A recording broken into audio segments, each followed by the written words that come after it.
E se eu dissesse que o maior perigo não estava fora, mas dentro da própria casa para onde fui passar as férias? Meu nome é Rafael, tenho 20 anos, e até poucos meses atrás, minha vida seguia tranquila na cidade do Porto, onde moro com meu pai desde o divórcio dos meus pais. Foi minha mãe quem insistiu que eu passasse alguns dias com ela em Lisboa. Confesso, aceitei mais por curiosidade do que por vontade. Queria entender por que, depois de tantos anos distante, ela de repente queria me ter por perto. Cheguei de ônibus numa tarde abafada. Minha mãe parecia ansiosa, falava sem parar sobre trabalho, amigas, viagens, mas no meio de tudo, disse com naturalidade: "O Miguel está te esperando." Miguel, o novo marido dela. Nunca o tinha visto. Fingi indiferença, mas por dentro alguma coisa se mexeu. Quando ele apareceu na porta do apartamento, senti um incômodo estranho. Miguel tinha aquele jeito calmo, olhar direto, voz firme. Apertou minha mão com segurança, mas demorou um segundo a mais do que o necessário. Durante o jantar, ele fazia comentários leves, e minha mãe ria alto, tentando mostrar uma harmonia que não parecia real. Eu, em silêncio, observava. Em alguns momentos, peguei Miguel me olhando como se buscasse algo além do óbvio. Naquela noite, enquanto minha mãe dormia cedo, Miguel apareceu na sala com 2 cervejas. Sentou-se de frente para mim e disse: "Aqui ninguém precisa pedir permissão para relaxar." Aceitei. Conversamos pouco, mas o silêncio entre nós parecia carregar algo que eu não queria admitir. Quando me levantei para ir dormir, ele murmurou: "Se você se sentir deslocado aqui, não precisa fingir que está tudo bem. Eu também não sou exatamente de casa." Assenti, sem coragem de olhar nos olhos dele. Na manhã seguinte, minha mãe saiu cedo para uma reunião. Fiquei sozinho com Miguel. Encontrei-o na cozinha, lavando a louça, rádio ligado baixo. Quando me aproximei, ele sorriu de leve e me ofereceu café. Conversamos sobre faculdade, futuro, sonhos. Quando nossos braços se tocaram por acidente, percebi que não foi apenas um toque. Ele demorou um instante a se afastar, olhou-me como quem queria dizer algo e apenas comentou: "Você observa o mundo de um jeito curioso." Engoli seco, não respondi. Passei o resto do dia tentando afastar a sensação de que algo começava a crescer entre nós. Mas à noite, durante o jantar, percebi que a relação entre ele e minha mãe não era tão sólida. Falavam de forma protocolar, quase distante. Quando ela foi dormir, Miguel trouxe 2 taças de vinho para a varanda. A vista mostrava Lisboa iluminada demais, mas minha atenção estava só nele. "Você é diferente do que eu imaginava", disse olhando para mim. "Diferente como?" "Achei que seria mais fechado, mas você tenta esconder uma leveza e uma provocação." Fiquei em silêncio. A tensão ficou no ar, pesada, até ele concluir: "Vai ser difícil conviver contigo aqui."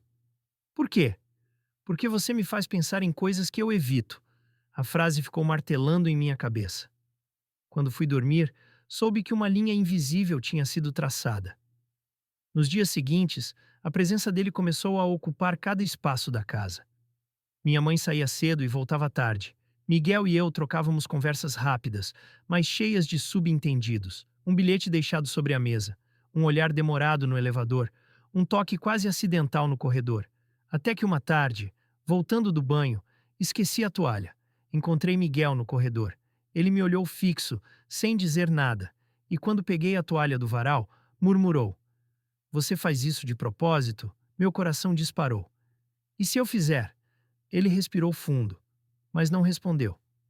Naquela noite, minha mãe nos levou a um jantar com amigos. No carro, nossas pernas se encostaram no banco de trás. Nenhum dos dois afastou. Quando voltamos, ela foi direto dormir. Eu fui pegar água na cozinha e o encontrei parado atrás de mim. "Isso tem que parar", disse ele, a voz firme mas trêmula. "Porque se continuar, não vou conseguir fingir." "Você já parou?" perguntei. Ele não respondeu. Apenas me encarou, como se a pergunta fosse maior do que ele podia suportar. Deitei naquela noite sabendo que estávamos à beira de um precipício e que cedo ou tarde alguém daria o primeiro passo. Na manhã seguinte, evitei cruzar com Miguel. Tomei café rápido e saí para andar pelo bairro, tentando afastar a sensação de que já não havia volta. mas cada passo me lembrava do que ele dissera. Não vou conseguir fingir. Passei horas fora, mas quando voltei, ele estava na varanda, lendo. Seu olhar me acompanhou até eu entrar no quarto. Nenhuma palavra, mas era como se tivesse me seguido por dentro. À noite, jantamos juntos. Minha mãe falava sobre uma viagem de trabalho, enquanto Miguel apenas concordava com a cabeça. Eu quase não comi. Quando ela se recolheu, ele ficou na sala. Eu, hesitante, sentei no sofá. Ficamos em silêncio, até ele murmurar: "Você não entende o quanto isso é perigoso." Eu entendo, mas você também não quer parar. Ele desviou o olhar, apertou os dedos contra o copo. Não é questão de querer, é questão de destruir tudo. Então me diga que não sente nada. Miguel respirou fundo, mas não disse. Esse silêncio foi a resposta. No dia seguinte, a tensão cresceu. Cada vez que passávamos no mesmo corredor, o ar parecia mais pesado. Eu fingia estudar, mas não conseguia. Quando ele entrou no quarto com um envelope de correspondência, deixou os dedos roçarem os meus. Você está brincando com fogo, Rafael. Não sou o único, ele recuou, como se minhas palavras fossem perigosas demais. Foi numa sexta-feira à noite que a linha finalmente se rompeu. Minha mãe avisou que não voltaria cedo. O apartamento ficou em silêncio. Eu estava na sala com um livro aberto, sem conseguir ler. Quando Miguel entrou, trazia 2 taças de vinho. Sentou-se ao meu lado. Por alguns minutos, apenas ouvimos o som distante da rua, até que ele falou: "Você me tira do eixo." Fechei o livro. "Já faz tempo que você me tirou." Ele se virou, os olhos firmes nos meus. Encostou a mão no meu joelho, hesitando. "Se a gente fizer isso, não tem mais volta." "Já não tem volta faz tempo." O beijo veio denso, contido, como se semanas de silêncio tivessem explodido ali. Quando se afastou, encostou a testa na minha. "Estamos ferrados." Mas vivos. Na manhã seguinte, o clima mudou. Minha mãe voltou cedo de uma reunião. Eu e Miguel mal nos olhávamos, por medo de deixar escapar algo. Mas à noite, quando ela dormiu, ele apareceu no meu quarto. Sentou na beira da cama, respirou fundo. "Eu não sei o que fazer com isso. Não foi um erro, Rafael. Mas não sei se consigo continuar." "Eu também não sei, mas não consigo fingir." Ele passou a mão pelos cabelos, nervoso. "Ela confia em mim." "E você confia em si mesmo?" Miguel me olhou como se tivesse ouvido algo que não queria admitir. "Você me faz sentir coisas que eu achava que tinha enterrado." "Então para de enterrar." Ele não respondeu. Ficou ali alguns segundos e saiu. Nos dias seguintes, a casa virou um campo minado. Cada gesto era calculado, cada olhar, um risco. Às vezes, cruzávamos no elevador e nossos dedos se tocavam de leve, disfarçados de acaso. Às vezes, um bilhete rápido deixado sobre a mesa bastava para me tirar o sono. Minha mãe, sempre ocupada, parecia não notar, mas a cada comentário dela sobre como eu e Miguel estávamos mais próximos, meu coração disparava, até que numa tarde, voltando da cozinha, Miguel veio logo atrás. O olhar dele dizia tudo o que a boca não podia, e minha mãe, parada no corredor, viu. Não precisou de explicação. O silêncio dela cortou mais do que qualquer grito. Entrou no quarto e bateu a porta. Miguel e eu ficamos parados, sem reação. Horas depois, quando ela saiu, disse apenas: "Rafael, volte para a casa do seu pai." "Hoje." Olhei para Miguel. Ele tentou falar, mas ela não quis ouvir. Fiz a mala em silêncio. Ele me ajudou, a mão trêmula na alça. "Desculpa," murmurou, "por não ter sido forte antes." "E agora?" Ele respirou fundo. "Agora vou fazer o que devia desde o primeiro dia que te olhei daquele jeito." Quando o elevador abriu, Miguel me puxou pela mão. Sob o olhar do porteiro, me beijou. Um beijo firme, sem culpa. Ali entendi. O que a gente tinha custaria caro, mas era verdadeiro demais para continuar escondido. Um ano passou desde o dia em que deixei Lisboa com uma mala na mão e o coração em ruínas. Voltei para a casa do meu pai, retomei a faculdade e tentei dar sentido a uma rotina que parecia vazia sem Miguel. Nos primeiros meses, trocamos mensagens. Eram poucas, contidas, mas carregadas de tudo o que não podíamos viver. Depois ele sumiu. Disse que precisava aprender a ser só. Respeitei, embora cada silêncio dele fosse um peso. Durante esse tempo, cada detalhe do cotidiano me lembrava dele. O jeito de passar manteiga no pão, uma música antiga que tocava no rádio, Até quando alguém dizia meu nome, em um tom calmo e firme, era como se fosse ele. Achei que talvez nossa história tivesse acabado ali. Um amor forte demais para continuar, mas impossível de esquecer. Foi numa tarde comum, saindo da faculdade, que o reencontrei.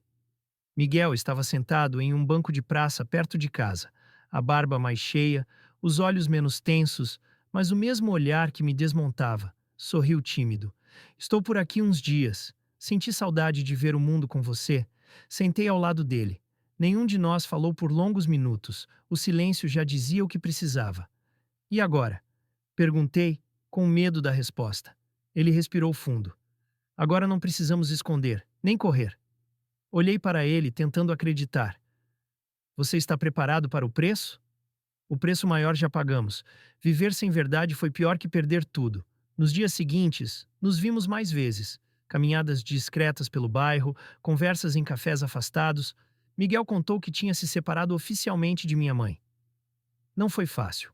Houve discussões, silêncio pesado, olhares que nunca mais seriam os mesmos. Ela não quis me ver desde então. Dizia a amigos que eu era apenas ingrato, que tinha sido enganado. Dói, mas compreendo. A notícia se espalhou entre conhecidos. Alguns cochichavam nas esquinas, outros me olhavam como se eu fosse culpado de um crime. Uma colega da faculdade me perguntou se era verdade que eu tinha destruído a família da minha mãe. Engoli seco. Respondi apenas que eu tinha escolhido viver a minha verdade. Foi a primeira vez que percebi o quanto coragem também pesa. Miguel, apesar de firme comigo, também sofria. Perdeu amigos, clientes de trabalho se afastaram. Uma vez, disse com a voz baixa: Nunca pensei que ser honesto custaria tanto. Mas custar não significa que não vale a pena, respondi. Ele me olhou em silêncio e apertou minha mão por baixo da mesa. Aos poucos, fomos encontrando uma forma de respirar. Ainda havia olhares de julgamento, mas também houve quem nos acolhesse. Uma vizinha mais velha, que sempre cumprimentava com simpatia, me chamou de lado um dia e disse: Viver sua verdade nunca é fácil, mas é o que faz a vida valer. Não se esconda. Essas palavras ficaram comigo. Numa noite, sentado na varanda do pequeno apartamento que alugamos juntos, Miguel me disse: Sabe, às vezes penso que teríamos tido menos dor se nunca tivéssemos cruzado aquela linha. Olhei para ele, sem medo de responder. Mas então eu nunca teria aprendido o que significa amar de verdade. Ele sorriu de leve, encostando a testa na minha. Hoje ainda não é simples. Minha mãe continua distante. Parte da família finge que eu não existo. Mas aprendi algo. Silêncio também é uma prisão. E o que Miguel e eu temos não merece ser escondido. Se você, aí do outro lado, já sentiu que precisava calar para caber na expectativa dos outros, saiba, coragem não é ausência de medo, é agir mesmo tremendo. E se amar for a razão do seu medo, talvez seja justamente aí que está a sua liberdade. Os primeiros meses morando com Miguel foram um teste diário de resistência. A cada passo na rua, sentíamos olhares pesados. Alguns conhecidos mudavam de calçada. Colegas da faculdade cochichavam atrás de mim. Eu fingia não ouvir, mas à noite, quando a casa ficava em silêncio, o peso vinha todo de uma vez. Miguel tentava se manter firme. Eles não sabem nada sobre a gente, dizia, segurando minha mão, mas eu via o cansaço no olhar dele. Perdeu contratos de trabalho, clientes que antes o respeitavam, agora evitavam contato. Era como se a verdade tivesse nos colocado numa vitrine para que todos julgassem. Certa manhã, um colega me abordou no corredor da universidade. Ouvi dizer que você destruiu o casamento da sua mãe. É verdade? A pergunta cortou mais do que qualquer insulto. Respondi apenas: Eu escolhi não viver escondido. Ele riu de lado e foi embora. Mas a frase ficou comigo. Dias depois, recebi uma mensagem anônima no celular. Vergonha para sua família. Mostrei a Miguel, que respirou fundo. Eles tentam te fazer acreditar que seu amor é errado, mas errado é viver mentindo. As palavras dele me deram força, mas também medo. Até onde estávamos dispostos a aguentar? Um sábado à tarde, resolvemos participar de um encontro organizado por um grupo de apoio LGBT na cidade. Não sabíamos o que esperar. Chegamos inseguros, mas fomos recebidos por jovens e adultos que, como nós, tinham enfrentado rejeição e preconceito. Pela primeira vez em muito tempo, senti que não estávamos sozinhos. Um rapaz contou como foi expulso de casa aos 18 anos. Uma mulher relatou que perdeu o emprego ao assumir quem era. Cada história era um espelho, e no meio da dor havia esperança. No caminho de volta, Miguel segurou minha mão com firmeza. Eu precisava ouvir isso.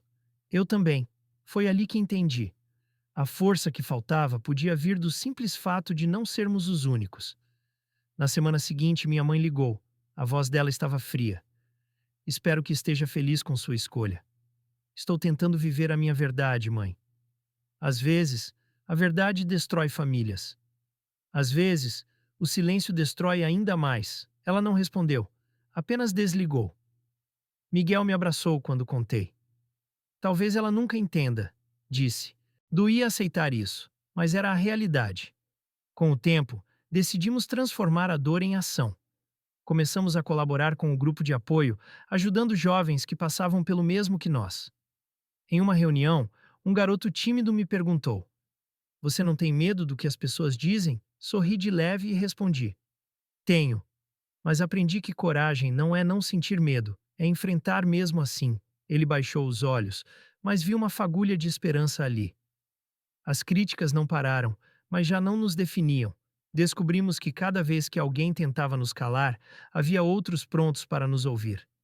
Miguel, que antes parecia se perder na culpa, começou a reencontrar firmeza. Uma noite, disse olhando nos meus olhos: Se for para viver, que seja assim. Não vou mais me esconder. Eu apenas assenti, porque sabia que já estávamos no caminho certo. A vida não ficou perfeita. O preconceito ainda batia à porta, mas agora tínhamos algo maior. A certeza de que nosso amor não era fraqueza, mas resistência. E se você que está me ouvindo agora sente que o mundo te aponta o dedo, lembre-se, não é você que deve carregar a vergonha, e sim quem tenta te negar o direito de existir.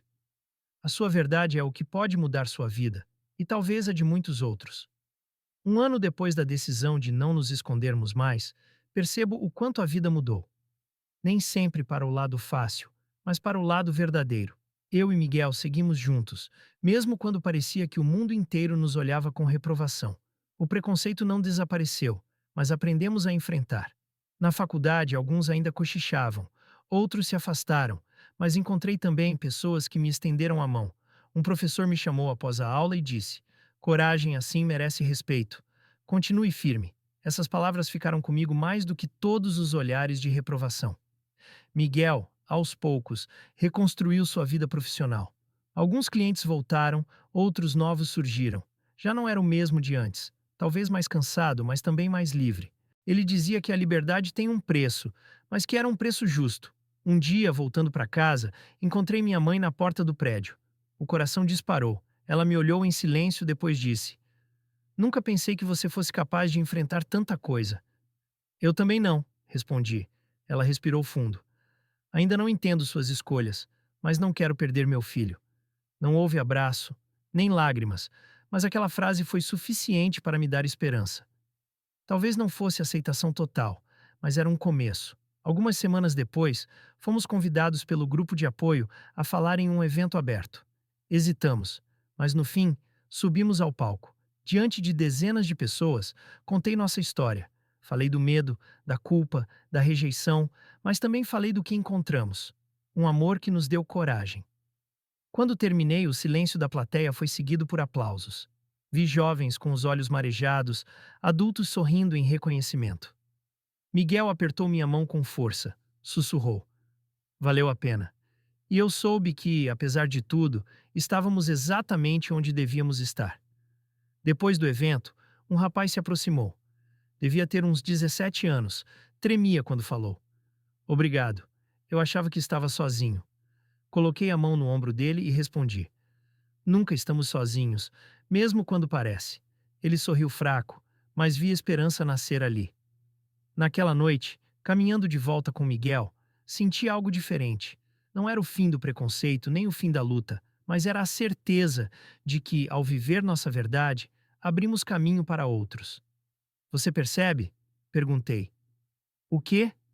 Que a gente transformou dor em força. Ele sorriu de leve. E isso ninguém pode tirar de nós. Hoje sei que não importa quanto tempo passe. Algumas histórias não nascem para se esconder. Elas sobrevivem ao medo, ao julgamento e até às perdas, porque são feitas para mostrar que amar não é pecado, é resistência. E se você que me ouve já se sentiu sufocado pelo medo de ser quem é, lembre-se: sua verdade pode assustar, mas é ela que te liberta. Viver sem máscaras dói, mas é o único caminho para um final que realmente vale a pena.